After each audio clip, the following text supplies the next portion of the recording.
Hello everyone, this is Bluebell, and I'm back with Mega Mission 2, Zack Power. Code Red, written by H.I. Larry, and we have Zack Power, who is disguised as Agent Checkmate. He's in the headquarters of GIB, and we're continuing on with Chapter 5. So let's see what happens. Chapter 5. Right. The lift doors opened onto level 52. The entrance to TSZ. To Zack's surprise, there were no guards. Just a long white corridor with a door at the end. Zack jogged down the corridor to the door and he swiped Checkmate's ID card. The heavy door opened automatically. Zack stepped through the doorway into a tiny white room. The door closed behind him. He heard cheering and he heard foreign people speaking. Suddenly, all the lights switched off.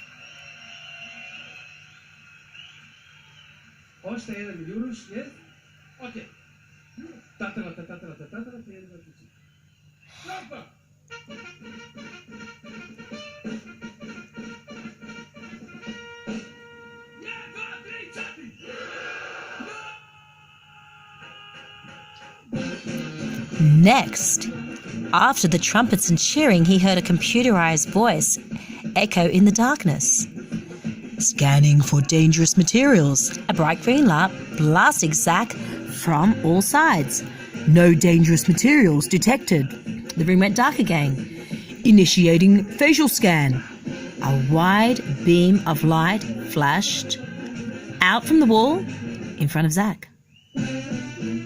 Time to put on this disguise to the test, he thought. Let's try it out. Let's try the disguise out.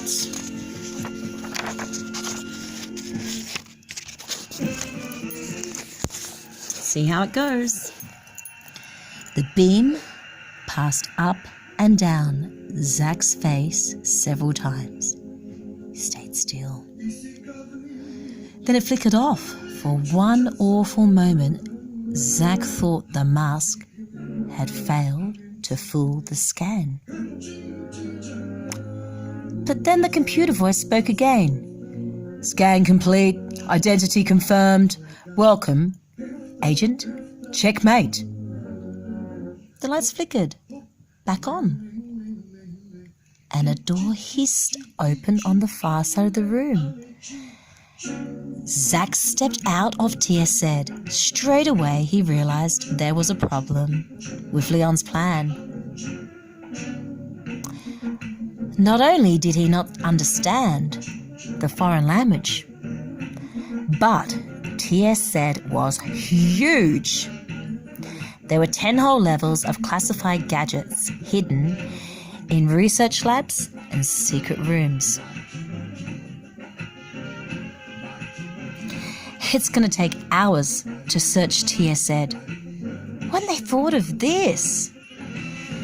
How was he going to explain being away for so long to Agent Big Boss? Forget it, Zack told himself. Worry about that later. Right now, you've got to find that Holo projector.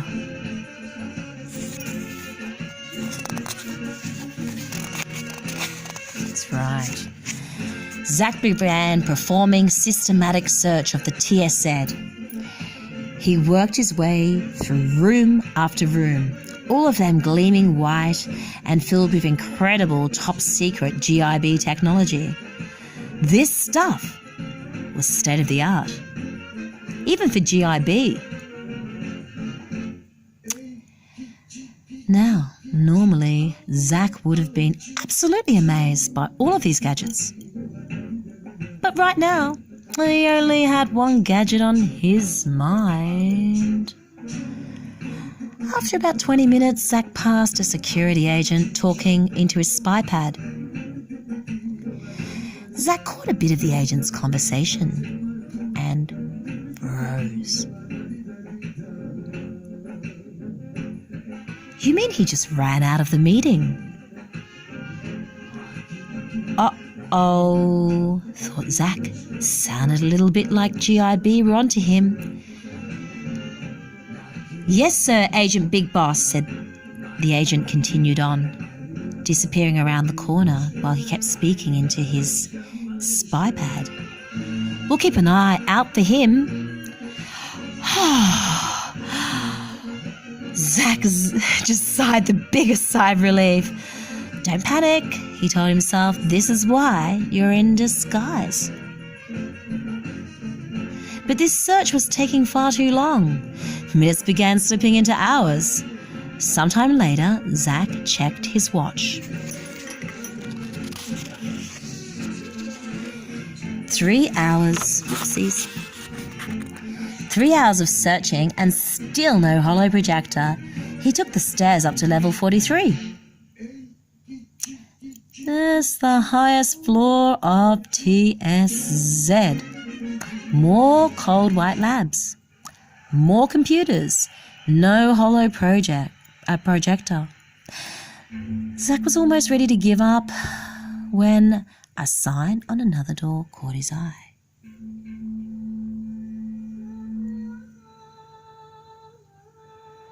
What could this sign mean? That's the same symbol that the Black Jungle agents had on their uniforms, thought Zack. This had to be where the holo projector was being kept. Zack pulled out Agent Checkmate's card and he swiped Agent Checkmate's card. The door stayed closed. He tried again. Nothing. Oh, great, thought Zack. Now, what should I do? But then he saw another agent approaching the door. She had long brown hair and was wearing a white uniform, just like the ones the Black Jungle team had been dressed in. She was deep in conversation. She was talking to someone on her spy pad. You mean Agent Rockstar is still missing? She said. How in the world could he stay hidden for so long? Not hidden, thought Zack. Zack could hear Agent Big Boss's angry voice through the spy pad on the other end.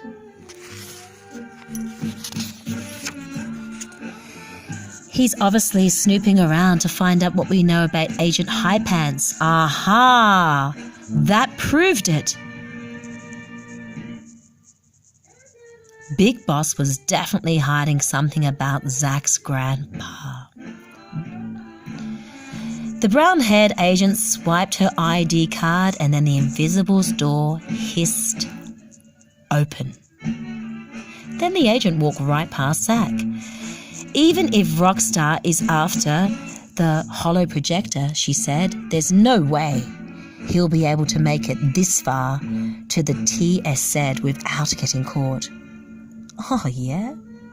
Thought Zack.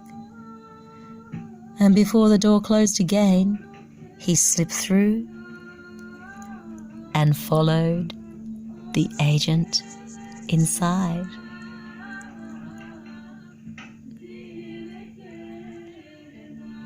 So there you have it. Zack Powell's inside. We'll go on with Chapter 6.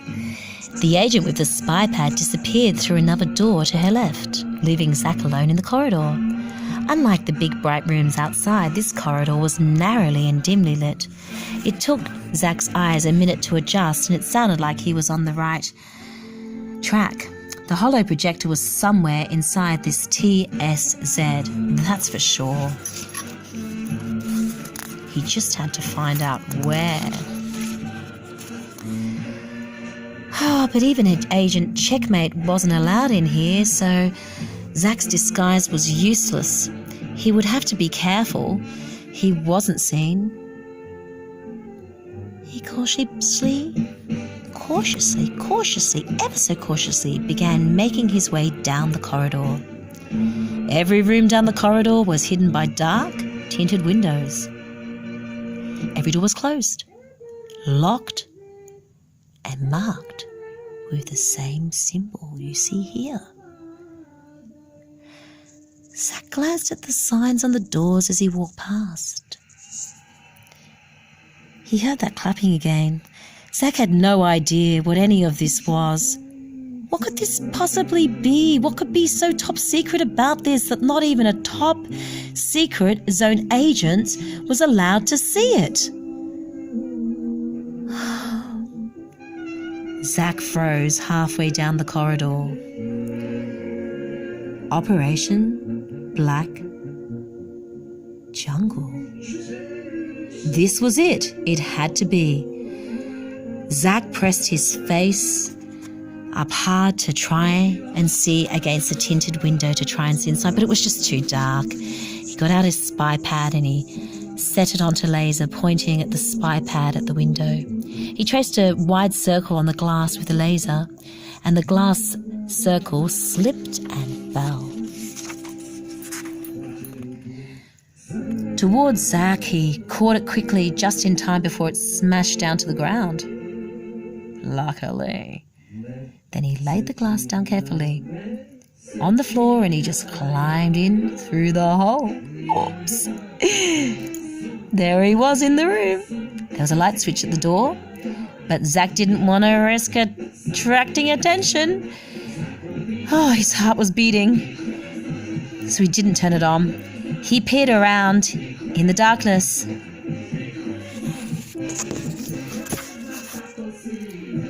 The room was full of computers and filing cabinets with a big meeting desk in the middle. One was covered almost entirely by a map of the Black Jungle. On the opposite wall was another map. This looked only half finished and was filled with empty spaces. It was labelled Lunar Command Station. A little box on the meeting doors just caught Zack's eye. The box was sealed with tape. It had a little note, and scrawled on the note was, "To be analysed and filed today." What does that mean? Zack tore open the box. Yes! The Holo projector was sitting inside. Zack grabbed it and stuffed it into his pocket. Checking that the corridor was still empty, he clambered back through the hole in the window. Now, to find the garbage chute, Leon had said there was one on every floor of TSZ. Zack glanced up and down the hallway. He heard the cheering again. At the very end of the narrow corridor, there was a little metal door. Zack dashed. He dashed across, excited as, and he heaved it open. Buzz Leon, wait 2 minutes and then drop off the Holo projector, he reminded himself. He sent Leon an alert on his spy pad. Then he set his watch to count down to 2 minutes. Yes. Zack glanced back over his shoulder. The corridor was still empty. 30 seconds gone. A minute and a half to go. Leon's plan was gonna work. They could finally find out what was going on with the Holo projector. 1 minute, halfway there. For a second, Zack thought he heard a voice behind him. He spun around. But no one was there. 30 seconds left. Zack held the Holo projector out over the garbage chute and he dropped it in. 10 seconds to go. 5, 0. Zack let go of the Holo projector. It clattered down the metal garbage chute. He'd done it! Yay! Just then, Zack felt a hand on his shoulder and heard a voice. It was a brown-haired woman from before. She had 2 GIB security agents by her side. The woman gave him a cold smile. "What are you doing here, Checkmate?" We'll have to find out tomorrow, listeners and viewers, and we'll get on to Channel 7. I wonder what's going to happen next with Zach Power. So return tomorrow and we'll finish off with Chapter 7. This is Bluebell. Thank you, kind listeners. And please do subscribe. Thank you so much for viewing. Good night.